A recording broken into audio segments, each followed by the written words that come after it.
Welcome back, Traffic Era Blog. This is Market Research Commandments Part 2, and we are talking about Market Samurai, and we were looking at Japanese recipes, the keyword. And so here we are. We've filtered by keywords with 100 daily searches or more minimum if you're in the top #1 spot. And we've also filtered by, you want to put in a keyword phrase length of 2 keywords or more minimum. You don't want any keyword on your site to be a 1 keyword phrase. You don't want to have a website with your main topic as dogs. Not usually. That's an extremely hard thing to rank for. So generally, the main theme of your website, you want it to be 2 or more keywords. So we came back with 51 keywords, and now once we have these, we'll go ahead and click on Analyze Keywords, and you're going to see that it has a whole list of filters to sort by. You want to ignore all of them except for this one right here, phrase to broad. Right in here you want to type in 15. When you first see it, it'll look like a cross to the right of it, so you'll want to open it up and put 15 in by clicking on the cross.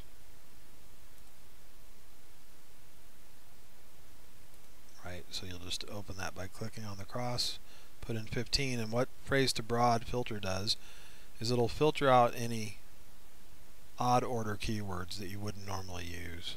Like, I'll just give you an example. How to make sushi is a normal type of keyword. But let's say that when you're pulling up keywords, you pull back something weird like to make sushi how. You wouldn't normally order keywords in that way on your site. So that's what this does. If you type in 15, it'll filter out any of those kind of weird phrases. That's about it for now. You can get into this tool and look at all these different data fields that it'll pull back for you and decide which ones you need to know. But I generally leave them all checked so you can get as much data as possible, and then click on Analyze Keywords again. Give it a few minutes to pull back the information. It can take anywhere from a minute to 3 minutes on all this stuff. Usually it's only about a minute on my computer, which is a cable internet connection. So the thing about 2 keyword phrases, 3 keyword phrases, when you have a main theme for your website or a category, that's usually going to be a 2 or 3 keyword phrase. And then once you get beyond 3 keywords or more, that's going to be good for writing articles with, down at the article level of your website. And I'll explain more about that when we talk about SEO. But so what is an adequate amount of searches per day? Is 100 clicks to our website per day total? Is that going to be enough? Well, as we said, it's going to depend on what product you're selling. There is no rule for that.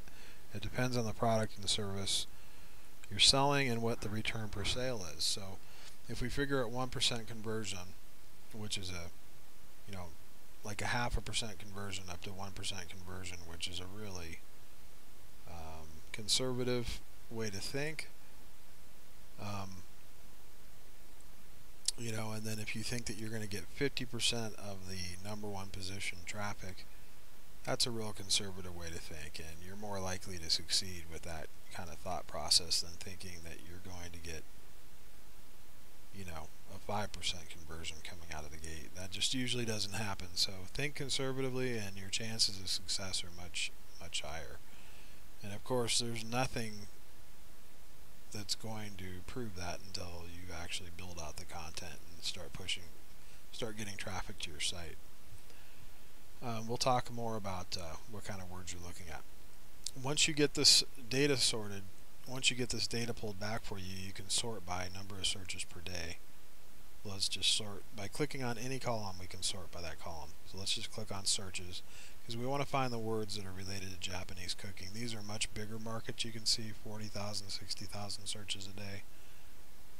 Let's just scroll down to Japanese recipes, which gets 2433 searches a day.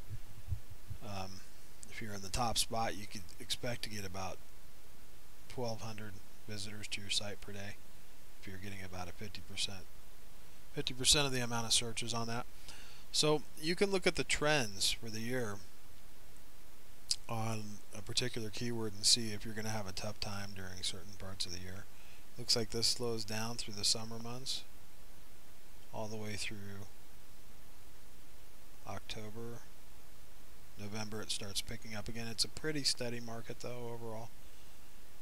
You might not want to use a keyword if it's really unsteady, but go through here and pick out words that have sufficient traffic to make categories out of. You know you're going to make a ton of money. So we saw one that was really good here, and you're going to want to dig further into your market as you get into this. Like how to make sushi is it gets a lot of traffic. Let's just, if we want to dig into this keyword to see what else might be under it that's related to it or might be more related to it, just click on the key symbol of that word and it'll open a new tab for you, and you can do a whole nother keyword search under that set of keywords. So let's just go ahead and do that again under this keyword and let this populate. Don't put any minimum searches or anything, because now you can put 2 keywords again, but don't put any minimum daily searches because now we're in a category and we want to find any articles or anything underneath that just to see what's going on, any related searches.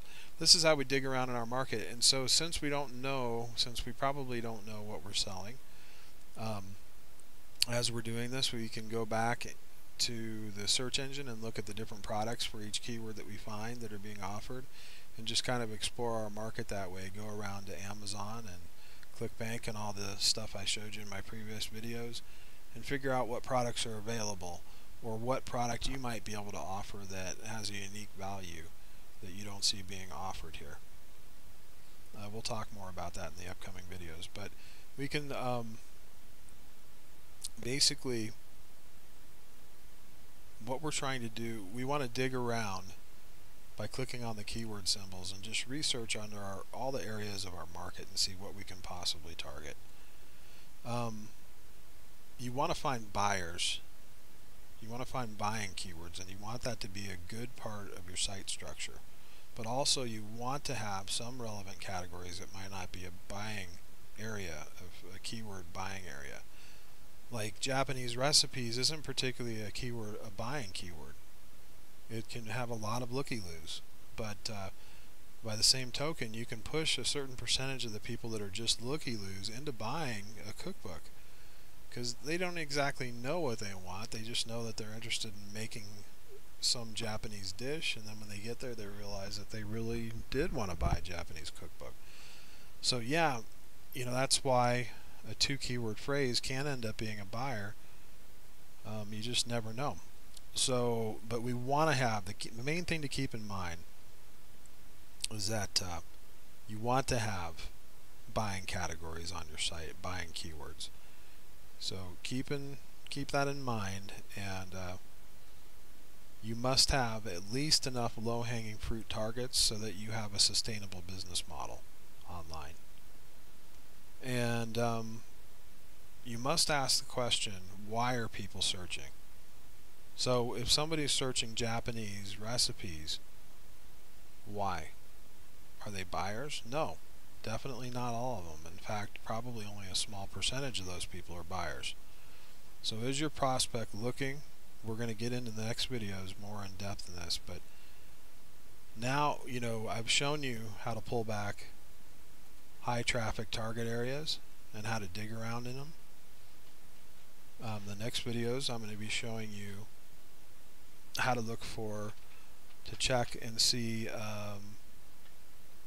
you know, if your buyers are, if your traffic has commercial intention, and if they're buyers that are searching, and we're going to be looking at how can you tell if they're buyers? Well, there's a couple ways.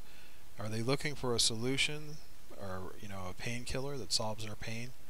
Or are they looking for a desire? Do they have an irrational desire for a product? Are they fanatics of something? And this is known as commercial intention or a want market.